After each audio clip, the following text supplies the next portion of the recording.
part in. But to understand how police came to suspect Aidan was capable of murder, we must go back to the beginning. In the quiet town of St. John's, Florida, Tristan Bailey was just a 13-year-old girl attending Patriot Oaks Academy, dealing with all the usual challenges high school brings. She was a dedicated and talented cheerleader, full of enthusiasm, ambition, and determination rarely seen among other kids her age. Her classmate Aidan, however, was a different story. According to those who knew him, Aidan Fucci was an oddball. While his teachers noted that Aidan showed them respect and never outwardly caused trouble, his hatred of authority, arrogance, and know-it-all approach to life was off-putting for his teachers and classmates. Throughout his school life, Aidan would land himself regular suspensions, usually after getting into fights with his classmates. Well, at first I didn't know if it was him or his friend that was in ISS, and that's why they were in ISS, because one was saying the other one said it. But the allegation was that Aidan threatened to throw another student out a window. That's correct. A female student. That's correct. Okay. But outside of school, Aidan was displaying far more red flags. Aidan had an unnatural obsession with murder, frequently discussing the topic with his friends. According to those who knew him, Aidan often talked about his deep desire to feel what it would be like to kill another human being. He had said he said his knife, he wanted to slit somebody's throat, and he said it'd be satisfying. He's talked about killing people. He's talked about fighting people. I've seen him practice stabbing motions with his knife. Aidan would often talk about how he would murder his hypothetical victims. He suggested that he would take them into a wooded area at night, stab them, leave, and later claim he had nothing to do with the murders. When he talked about killing somebody, he even told Zofie Bowman how he would do it. And what he told her was, I would walk around at night and I would find somebody else walking at night. I would drag them in the woods and I would stab them, and then I would pretend like I didn't do it so that I could keep killing people. In her sworn testimony, Aidan's girlfriend confirmed that he had an unnatural obsession with the idea of killing, and often claimed to hear voices in his head encouraging him to murder someone. When he wasn't at school, Aidan would always carry a knife, one of two named Picker and Poker. On several occasions, she said Aidan would pretend to stab her or sneak up behind her and hold one of these knives to her throat. Despite the blatant red flags on display, his girlfriend believed it was nothing more than teenage morbid curiosity. She never thought he would go through with it. That's going to be Zofie coming on the skateboard towards the house.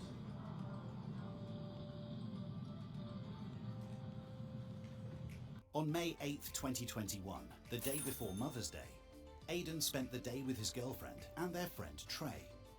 The three spent the day skateboarding around the neighborhood, as they often did. Across town, Tristan was enjoying dinner with her family. When she returned home around midnight, Tristan's older sister saw her on a video chat with a boy in a baseball cap, who convinced her to come and hang out at Trey's house.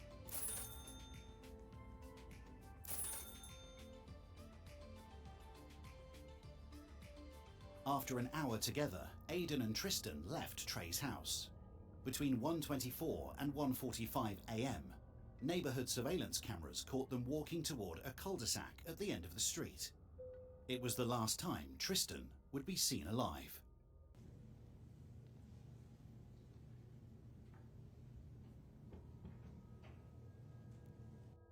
Aidan took Tristan to a wooded area and stabbed her 114 times, killing her before she could fight for her life. The murder happened precisely as he previously suggested. He took someone into the woods and stabbed them. In his mind, he had committed the perfect crime. Only he didn't. You can see that he's carrying something in his hands. At 3:27 a.m., Aidan ran back home barefoot, holding his shoes. When he eventually got home, Aidan got to work, hiding the evidence in his room, convinced that he had gotten away with murder. The following morning, Mother's Day 2021, Tristan's family made the horrifying discovery that their daughter and sister were missing. After exhausting all options, they contacted the authorities, who put out a missing persons report and began interviewing those who knew her. That list included the last person to see her alive, Aidan. Aidan's testimony to the authorities did not inspire confidence. His timeline didn't add up, seemingly taking 2 hours to return home in what was, at most, a 30-minute walk. He suggested that Tristan had been hanging around with a 20-something drug dealer, a claim that nobody else backed up. And then, authorities received an email with an attachment. It was a Snapchat screenshot. In the back of the patrol car, Aidan took a selfie with a peace sign, adding a text banner that read, "Hey guys, has anybody seen Tristan lately?" His classmates shot back, reminding him that Aidan was the only one who knew what happened. But his sociopathic glee didn't end with just one post, as he openly implied that his victim was alive and staging this whole saga. We're having fun in a fucking cop car. Yep. Tristan. What's up, guys? Yep. Tristan, if you fucking walk out the damn... When you see this in a month. Before police could obtain Aidan's cell phone, a runner discovered the bloodied corpse of Tristan in the woods, the stab wounds visible. Within an hour, police put out a search warrant for Aidan and brought him in for questioning, leaving him in a room with his parents. At this point, it's obvious just how much trouble Aidan is in, but his cold refusal to even acknowledge it is chilling. When reminded that his friend is dead, Aidan fails to see why he should care. You know, they found this girl, right? Where? In our neighborhood. Down our main street. Is she good? No, she's not. she's dead. That's why this is very important.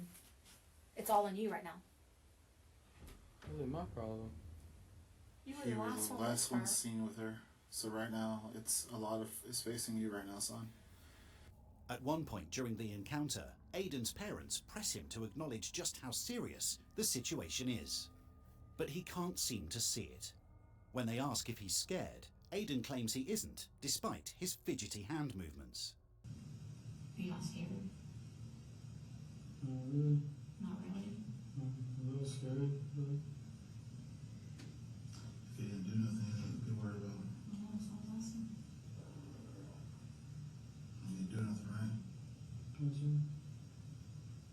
Aidan's parents continue pressing him for his side of the story, but he remains totally unmoved, offering up vague answers through a disinterested mumble and frequently avoiding eye contact.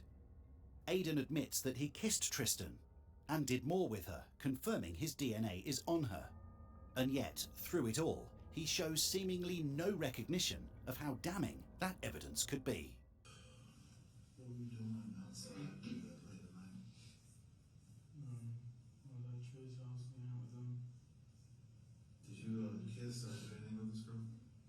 Be honest as you can to them. Two. Yes. Yeah, I kissed her. Anything further? Mm-hmm. So your DNA's gonna be on her?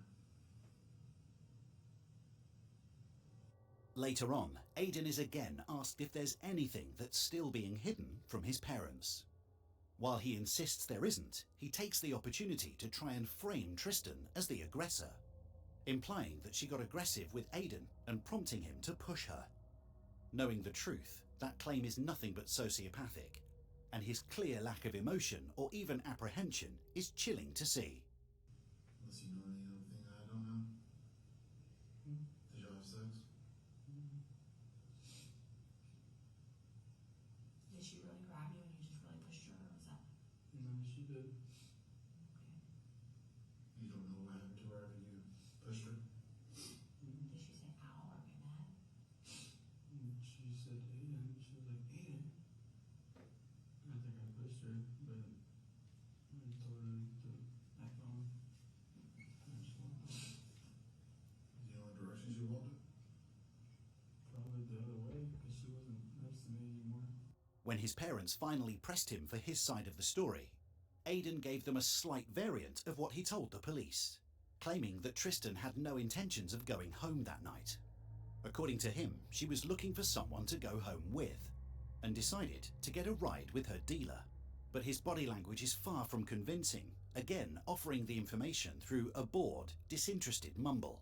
Did you tell me anything different about her that we don't know about? No? Do you know if this girl got picked up? I saw him about her dealer. You think she got picked up by him? Probably. She said she wouldn't come home. She said she's gonna find somebody to stay After at she their left her house. there walking? Like, you think she got picked up after that? She just kept walking? Probably.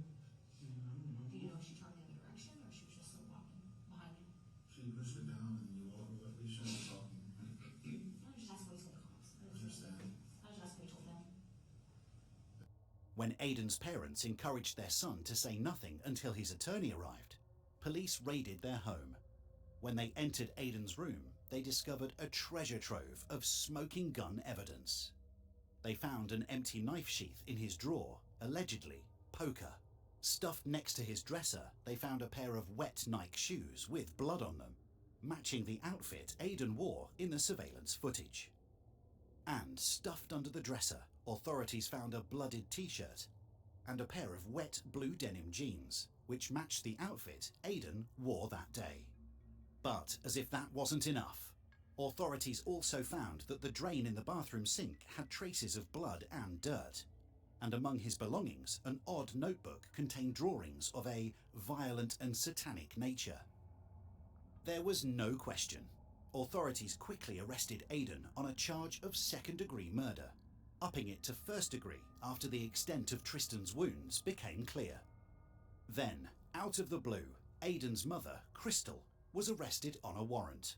Smith is seen cleaning her son's bloody jeans. When officers went into the home, they found a pair of wet jeans in Fucci's bedroom. And as we reported earlier this summer, the jeans and a drain in a bathroom tested positive for blood. Thanks to a surveillance video within the home, Crystal had been caught on tape washing Aiden's bloodied blue jeans in the sink. Authorities quickly charged her with tampering with crucial case evidence and advising her son to lie about what he wore the night of the murder. She has pleaded not guilty to both of these allegations. In September 2021, Aiden was brought into a room at the Duval County Jail to follow the process of his pre-trial hearing. But everyone viewed his behavior as erratic, if not highly concerning. Why am I here? I just want to talk to my mom and dad. What's going on? What's going on? What's going on? From the moment he enters the room, Aiden seems dazed and confused. But it all gets a little more unusual when he begins mumbling about demons taking his soul. Come on. I don't want to you demons. I don't want to you demons take my soul. You demons want to take my soul away. I don't let you demons steal my soul. I don't know what's going on. Since investigators found a notebook full of satanic drawings, it's not impossible that Aiden truly believed demons were attacking him. But this is likely Aiden's last-ditch effort to secure a way out of prison. The insanity plea has long been a go-to solution for killers and psychopaths. And faking a demonic possession works, except when it doesn't. Aiden would eventually go to trial for his crimes, and the judge declaring that his alleged demonic possession would not be considered. Unsurprisingly, that seemed to help Aiden overcome the demonic attacks he was allegedly suffering beforehand. The old, emotionless personality his classmates warned of returned, with Aiden barely reacting to the gruesome details of his crimes. Throughout the trial, Aiden was seen to be following the orders given to him by his attorney, barely saying a word except when he specifically had to. But that doesn't mean his performance was perfect or polished. At one point, Aiden was caught on camera laughing at something his attorney wrote on a piece of paper, undermining any apology he had made to Tristan's family. But that happiness didn't last long. When Aiden's grandmother took to the stand, her tearful testimony seemed to affect Aiden more than any other. As she tearfully confessed that the boy in front of her was not the grandson she had helped raise, Aiden was genuinely affected by the comments. So sorry.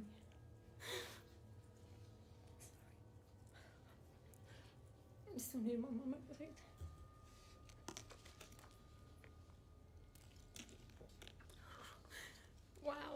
them hard. This marks the only instance in the entire trial that Aidan was shown to exhibit some kind of genuine, non-contrived emotion. And, like a true psychopath, it was only because it affected him. Tristan's family's pain had elicited no expression from him for the duration of the trial. But see the way that he responds when his grandmother fears she'll never see him again. I know we're a very large Christian family, and we pray all the time, and I just hope you consider it a little bit, and please don't take him out of our lives forever. I hate to know that I'd die and not be able to spend time with him sometime before I go. At this moment, it appears that Hayden had finally realised the scale of the consequences of his actions. But it passed quickly. The judge eventually decided that Aidan's crime, which lacked any motive and was done purely to cause harm to another human, was worthy of life in prison. And Aidan, unsurprisingly, didn't seem fazed by that news whatsoever. Mr. Fucci, having entered a plea of guilty to the crime of first-degree murder, I adjudicate you guilty of the premeditated first-degree murder of Tristan Bailey. I sentence you to life in prison. Because of your age, you are eligible for review of the sentence in 25 years. Despite his public apologies to Tristan's family throughout the trial and after, Aidan doesn't seem to register what the sentence meant. In his mind, it likely doesn't mean anything. He always said he wanted to feel what it would be like to kill, and he achieved that.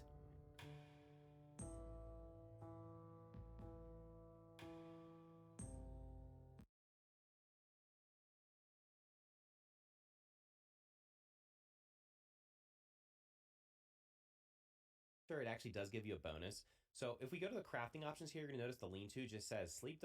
There are many things in Granite that aren't overtly obvious, like using jerky racks to make leather and sending grass planks and weed stems down zip lines.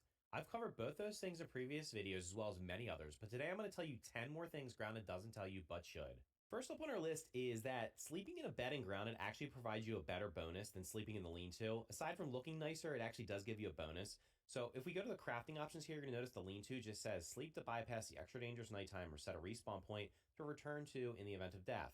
The simple bed, however, says a simple yet comfy bed that offers up a good night's sleep. Waking up here really pumps you up for the day. What this doesn't tell you is that you actually get a bonus from sleeping. It's kind of vague here. So I'm going to check my status here, and you see we have no status. I'm going to sleep in this bed, and then I'm going to wake up in the morning and show you what the status is gained from sleeping in the bed are. So we woke up from our night's rest in our bed, and if we go over and check our status tab, what we're going to see is that we in fact now have comfy hunger and comfy thirst. Comfy hunger is sleeping in a comfy bed grants all day bonus to hungerfulness. Comfy thirst, sleeping in a comfy spot grants an all day bonus to thirst saturation.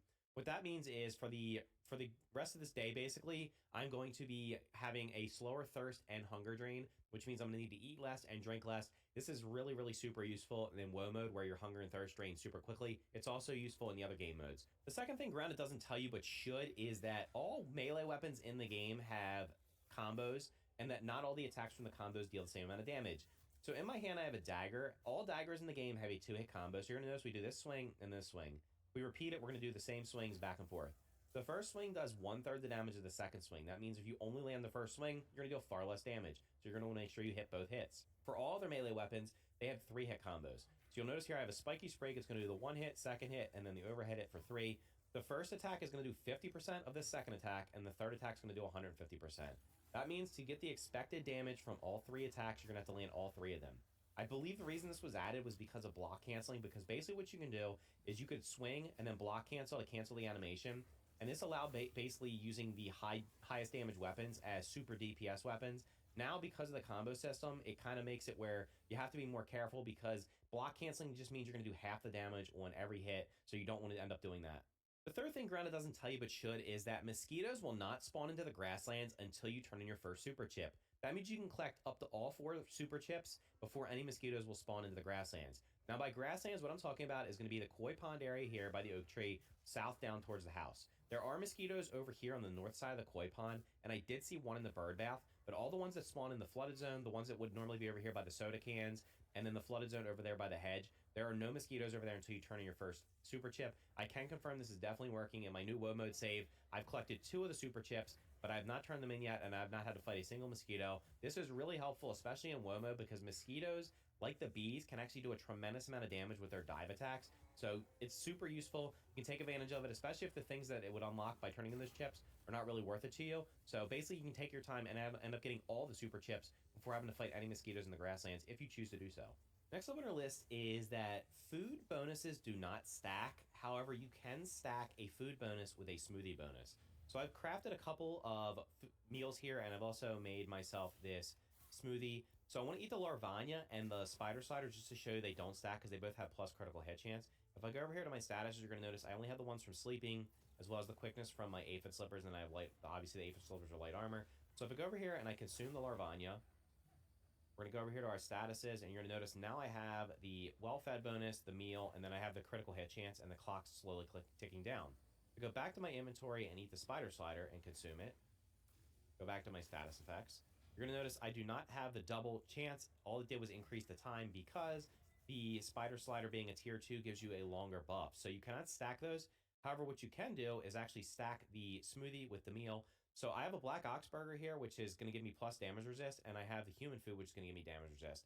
Now, what this should do is actually eating this meal should overwrite the critical hit chance. So if I consume this and go back to my statuses, you're going to notice that I only have the max. It gives me max health plus the damage resist because those are the two bonuses from it. It has now removed the critical hit chance. That means not only can you not stack two of the same meal on top of each other, whatever the last meal you ate is going to overwrite the previous one. So we have this damage resist. Now if I go back over here and consume this smoothie, which also has the damage resist, I should have double smoothie if it's working as expected, or double bonus as if it's working as expected. And you'll notice here that I have the damage resist from the meal, and I also have the damage resist here from the smoothie in two separate things. So just to recap, eating a meal will give you a bonus. If you eat two of the same meal, it's not going to give you double. The second meal is going to overwrite the first one, but you can stack bonuses by drinking a smoothie and a meal, and you can also drink many smoothies. So if you want to go into a boss fight and drink one of each one of these smoothies, you'll get all these bonuses because none of the smoothies have the same bonus effects. So you can just do that, and it'll just give you the maximum number of bonuses. Fifth on our list of things the game doesn't tell you but should, and this is one that I get asked every time I stream. At least a couple people come in and say, how do you do this? And that's that you can rename storage baskets and storage chests now. So if you go into the storage basket here, you'll notice that you used to be able to do this, and you still can. You can go down here and you can put symbols on it with different colors. So if I wanted to put this